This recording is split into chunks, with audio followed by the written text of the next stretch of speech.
Hello, welcome to Tales for Bookeemonsters, the spin-off channel from my main YouTube channel, Bookeemonsters. And I'll be reading the next chapter in our Advent Calendar Read Aloud Bedtime Story Cozy Mystery, however you want to call it. We're on Chapter 7 of, I keep forgetting, Christmas at Glitter Peak Lodge. This is a Advent Calendar setup type of cozy mystery. It is actually in translation from Norwegian. Hi, Cajun. Hello. Thank you. I thought I'd get it done for the night so you guys can be free. So how I do this is we do the quick little intro. I read the chapter. I pop out so you don't have me as a distraction. And then at the end, I do a quick little good night. And then we're done. Let me vet the vessel. Oh, I was going to tell you, Cajun, they talked in the previous chapter about what they're having is the pinnacle, or traditionally would be spare ribs. I grew up having the spare ribs. And that was a tradition in my house. My family's heritage on my dad's side is Norwegian. It was the predominant one in my family. So, yep, that rang very true. All right. Here we go. December 7. You can always tell who works with what, Ingrid thought as she and Alfred welcomed the workers the next day. The carpenters were almost definitely the two blond guys, one bigger and more muscular than the other, like two brothers in a cartoon. The plumber had to be the older fellow in the blue overalls, which meant the young skinny one in the beanie was probably the electrician. It really was lucky they'd been able to come on such notice, on a Saturday and everything, but Alfred had said it was incredibly important to start the drying process right away. Mold could start growing after just a day or two of moisture, and mold was a real problem that could be bad for your health and destructive, as opposed to Cheetos, Alfred pointed out. They had to break open the floor in Pia's bathroom to see whether there was water collecting under there and possibly put in dehumidifiers. The evening had rapidly shifted from dream to nightmare. The rice pudding had been left half-eaten when the water started dripping, and the party broke up. They'd push the table aside and place some buckets and towels on the floor, all as discreetly as possible, of course, so as not to spoil the mood for the other guests in the dining room. Not much water had come through the ceiling during the night, and that was a relief. Everything seemed to indicate that a drain pipe was broken. Ingrid just hoped they wouldn't have to tear down the old ceiling over the dining room. Once the worst of the chaos had subsided last night, Ingrid found herself consoling a weeping Pia, who had been given a new room after poor Sonny had to go upstairs for the third time that day to set up a room farther down the hall. Pia repeated that she'd taken a bath, but she was absolutely certain she'd turned off the water and pulled the stopper before getting ready and coming down to the bar. There was no reason to believe that Pia had done anything wrong. The incident was clearly just a stroke of bad luck, or rather it was probably due to the general maintenance backlog at the hotel. Ingrid had the nagging feeling that such problems would happen again and again. Vigard came down the stairs, and she left Alfred to deal with the workers. I was just in Pia's room, Vigard said when he'd given Ingrid a hug. She's a total wreck and wants to go back home. Oh no, Ingrid cried. Her stay can't end like this. Is there anything we can do? Maybe you can stop by her room later, Vigard suggested. Ingrid sighed. They'd been dreaming of good publicity and viral posts on social media, but they might just have to settle for being happy if her visit to the hotel wasn't mentioned at all. It seemed as though there wouldn't be a line of Pia Pilstrom fans out the door anytime soon. Her phone rang. Thor Cedar, the screen read. Thor had actually been offered a room so he wouldn't have to drive back to the village after dinner, but his friend Roger picked him up when the party came to an abrupt halt. Ingrid glanced at Vigard apologetically and walked to the front door before answering. Hi, Thor, she said, walking outside with her phone against her ear. Hey, you, the deep voice on the other end replied. I just wanted to check in on how things are going up there, see if there's anything I can do to help. That's really nice of you, but the workers are already here. Sorry about yesterday. Don't worry about it, Thor said. The food was great and the company even better. She smiled. Yeah, it just ended a bit too abruptly. After hanging up, Ingrid went upstairs and cautiously knocked on Pia's door. "Come in," a weak voice sounded, and Ingrid tried the door, which wasn't locked. It was dark inside. "Sorry, it's probably pretty stuffy in here. Just open the window if you want," Pia said. She was still in bed. Ingrid opened the window and drew the curtains to let the light flood in.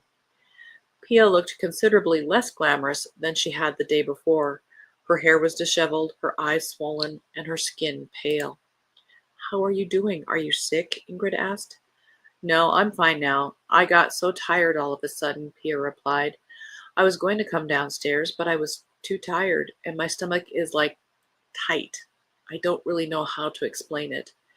Anyway, it's hard to move. So I lay down for a bit after Vigard stopped by and fell asleep again. Now I'm totally out of it. And then I started thinking about what happened with the bathtub yesterday." "It wasn't your fault," Ingrid assured her, trying to hide her concern that Pia wasn't feeling well. She certainly didn't want the star blogger to get sick here on top of all the other problems. That would almost make it seem as though there was a curse on the whole hotel. "I'll come back with something for you to eat," Ingrid said.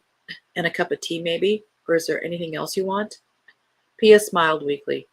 "A cup of tea and some toast would be lovely. Thank you so much. I'll come down eventually so I can talk to Vigard about our plans." When Ingrid found Vigard again, he was sitting in the library with Nana Borghild, a stack of old books and a plate of dried figs and dates, her grandmother's favorite snacks, on the table between them. Nana Borghild was probably educating him about the history of the hotel and village. "Sorry I can't help more, Ingrid," Vigard said as she came over to them, "but you know how helpless I am when it comes to practical things like this." "Yeah, I think it's best that you stay away from the repairs," she laughed. "Otherwise, we'll just make things worse. But there are other things you can help with. Maybe you want to come on a walk and have a chat?" "I'd love to," Vigard replied. "Let me just run up and get my coat." "See you at lunch in a little while, Nana," Ingrid said, kissing her grandmother on the cheek. Her grandmother nodded, smiled, and put one of the books in her lap. She pretended to be engrossed in her reading again before they were out of the room, but Ingrid could feel her grandmother's eye on her back on the way out. The sun was at its highest point, which, to be fair, wasn't particularly high at this time of year. The air was crisp and clear. "It's so beautiful here," Vigard said, looking up toward the mountains. He wasn't wearing a hat, but Ingrid had given up nagging him about it. "I wish David had come with us." His boyfriend hadn't visited Glitter Peak yet, even though Vigard had been to the hotel several times. David worked long hours and rarely took time off. "It would be great if he could make the trip sometime," Ingrid said, "but I understand that he's busy. On the other hand, it means I get you all to myself." She patted Vigard on the shoulder, and they set off across the heather while she explained the many practical challenges at the hotel.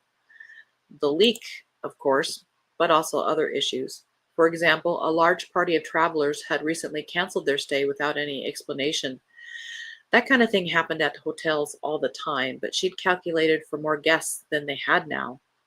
"We need to increase revenue," she told Vigard, and he nodded in agreement. He knew just as well as Ingrid that times had been tough for a while, with few guests and reduced operations. The picture was dominated by expenses, expenses, expenses. For salaries and purchases and renovations and food and transportation and taxes and God knows what else. "Vigard," she said, "I'm kind of at the point that I'm doubting that this is going to work out at all." "No, no, no, you can't think like that," Vigard protested. "The advertising has already started working, and the number of guests will increase soon, I'm sure of it. Then your numbers will start changing from red to black." Ingrid nodded. They wouldn't That wouldn't happen this year, though, and probably not next year either. It would take a long time before all the bills were paid off and salaries covered. If, on top of everything else, unforeseen expenses kept coming in all the time, it might never happen.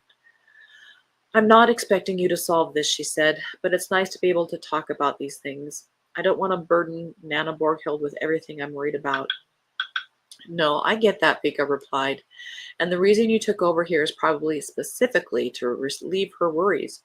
But remember that she's the one who knows the hotel best, too. Don't count her out completely. I bet she still has a lot to contribute." There was a ding, and Vigard pulled his phone out of his pocket. He grinned. Reply from Hannah, he said. She and PX will try to make a trip up here later, but they're not sure if they'll manage before Christmas. Hannah, as in Hannah and the Hearts? The one and only. That would really be something. The artist Hannah and her photographer boyfriend, Per Zanderson, known as PX, were currently among the brightest stars on the Norwegian celebrity scene. Ingrid knew that Vigard got a lot of requests from people who wanted to visit the hotel, but that it usually didn't work out. She still appreciated that he tried, though. They headed for the kitchen when they got back to the hotel, and Ingrid prepared a simple meal of whole grain bread, cheese, and salad. Alfred briefed her on his conversations with the workers. It didn't seem as though the damage was as extensive as they'd feared, he explained between mouthfuls. They'd opened up the floor and put in dehumidifiers, and they would come back later to fix the rest. It's going to be costly, he said grimly. Ingrid nodded but didn't say anything. She was painfully aware that even such minor damage could cost tens of thousands of kroner she didn't have. They had 2 new kitchen assistants who took care of the food for the guests on the weekend. Ingrid, Vigard, Sunny, Borghild, and Alfred were the only ones sitting around the kitchen table today. Pia was still in her room. Maja and Aisha had the day off, and Aisha had taken Hussein to Lillehammer. She'd made a friend when she was learning Norwegian in the small city, a Syrian woman who now worked at one of the larger hotels there. Now, mother and son were going to spend the night at the hotel and return on Sunday evening. Aisha wanted to buy clothes and winter gear for Hussein while they were in town. You can never be dressed warmly enough in Norway, Hussein had said, grinning at Ingrid with his 2 missing front teeth. He'd also confided in her that they knew of a shop where they could get much better dates for Nana Borghild than the variety available at the shop in Dalen. The door opened slowly, and Pia P came in. She'd combed her hair and put on a simple gray wool dress. Honey, Vigard was on his feet as soon as he saw her. How are you feeling? Pia smiled a bit weakly. A little better. At least now I can bear the thought of eating a little bit. Vigard offered his chair to Pia. He pushed it in gently as she sank down, then sat on the bench next to Ingrid. Nana Borghild smiled approvingly, while Alfred looked at Vigard in surprise. Alfred probably thought this was a strange gesture, Ingrid thought. Both in Dalen and at Glitter Peak, women had mostly managed to sit down on chairs without any help. Hello, they suddenly heard a voice in the hallway. Hello? The bell on the reception desk rang, and Ingrid was about to stand up when the kitchen door flew open with a bang. A slim, tan woman in a green wool cape, laced-up boots, and what appeared to be a real bearskin hat over her blonde hair sailed into the room. Hello, she said in broad American English, then clapped her hands together excitedly when she saw Pia's stomach. Are you married? Pia looked at her in amazement and shook her head slightly. The woman smiled. Isn't that great? You don't have to be married these days. She smiled in a silver-haired man in a dark blue double-breasted wool coat. She waved him. Look at her, John. Isn't she lovely? She is indeed, the man said, raising his eyebrows slightly. Turning to Pia once again, the woman said, Well, if you decide to get married, I can highly recommend it. John and I have been married for 30 years, so I know what I'm talking about. She flashed her blindingly white teeth. It's so wonderful to be here. Who can check us in? We're Mr. and Mrs. Wilkins, the woman declared in a tone of voice that sounded as if she were announcing they were royalty. Dr. and Mrs. John Wilkins. Wilkins? Ingrid said, standing behind the counter and looking through the reservation system. Welcome, but we weren't expecting you for another 2 weeks. On the 21st? I know, the woman exclaimed excitedly, but we heard there were rooms available here, and these chain hotels are so terribly boring. So we thought we could come sooner. Isn't that great? We bought a car in Lillehammer. You bought a car to use while you're on vacation? That must have been... Ingrid swallowed the rest of the sentence. There wasn't any point in commenting on how expensive it must have been. There was nothing to indicate that these people cared much about costs. Yes, wasn't that a brilliant idea? Then we can sell it again when we leave, or keep it here for when we come back. John got all the paperwork done in record time. You know, then we don't have to take taxis or drive any of these terrible rental cars. The woman took off her bearskin hat and ran a hand through her hair. It was a lovely drive, so many trees, and don't get me started on those beautiful old houses. Wasn't thrilled with the roads though. I actually would have expected them to be quite a bit better, but I guess that's just how it is here in Europe. That's why we wanted a decent car. We parked just outside, by the way. Maybe you could send up the porter out for the luggage. Porter? Ingrid looked up. Yes, of course. Frantic plans were forming in Ingrid's head as she went back to the kitchen to ask Alfred to fetch the luggage. They had to prepare the best room on the top floor. These guests seemed more than energetic enough to manage the stairs, even if they were on the older side. Maybe Sunny could help with the food too, so they wouldn't have to ruin Maja's weekend off. In the meantime, they placed the new arrivals in the library and gave them something to drink. Ingrid wondered what kinds of expectations they had when it came to the standard of the hotel and level of service, but she'd do her best. A brand new Range Rover, Albert muttered to Ingrid when he came in from the parking lot with two enormous suitcases that looked as though they weighed at least 60 pounds each. Costs an arm and a leg. Let's hope they can afford to tip well then, Ingrid said quietly, nodding at the stairs Alfred would have to drag the suitcases up. Fourth floor, she said with a wink. Alfred just grunted. Do you have a credit card for the registration? Ingrid asked once she'd returned to the guests. Yes, of course. John, come and pay. Mrs. Wilkins shouted, still at full volume. Ingrid wondered whether the new guest was even capable of anything else. John Wilkins, who'd barely said a word, took a black Amex card from his inside pocket and handed it to Ingrid with an almost inaudible sigh. Hey, Ingrid, shouldn't we put up the Christmas tree soon? Sunny asked later that afternoon. It would look really nice in the pictures if everything was already decorated in the dining room. I thought we'd wait with the tree until the last weekend before Christmas, Ingrid replied.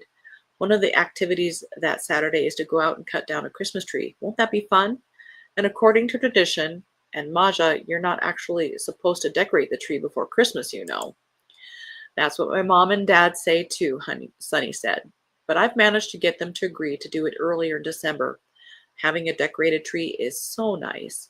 That and lights on the bushes outside. Then I can really get into the Christmas spirit. Can we put up some more lights out by the entrance? For sure, Ingrid replied. She poured 2 cups of coffee and offered Sunny a cookie from one of Maja's many cookie jars. Saturday night in the mountains, Ingrid thought. She would have thought that Sunny would rather have the night off to be with people her own age, but she said she was fine with working. Sunny took a bite of the cookie and looked at Ingrid as she chewed. Then she said, Hey, I was wondering if I could use the old guest books and scrapbooks for an assignment I'm working on. It's going to be about guest reviews of hotels and how they're combined with advertising and used as part of marketing. I've seen some clippings from old newspapers and stuff in the library, and there are tons of nice greetings from guests in those books. I thought it would be cool to compare it with today's ads and TripAdvisor and that kind of thing. What a great idea, Ingrid said. Of course you can use the old materials. Nana Borghild or I can help you find them. Cool, Sunny said. Maybe we can even use some of it on social media too, if we find something fun. And that's the end of chapter 7. Tomorrow we will do chapter 8. Have a good night. Thank you, Cajun, for being here as always. Have a good night. See you soon. Sleep well. God bless.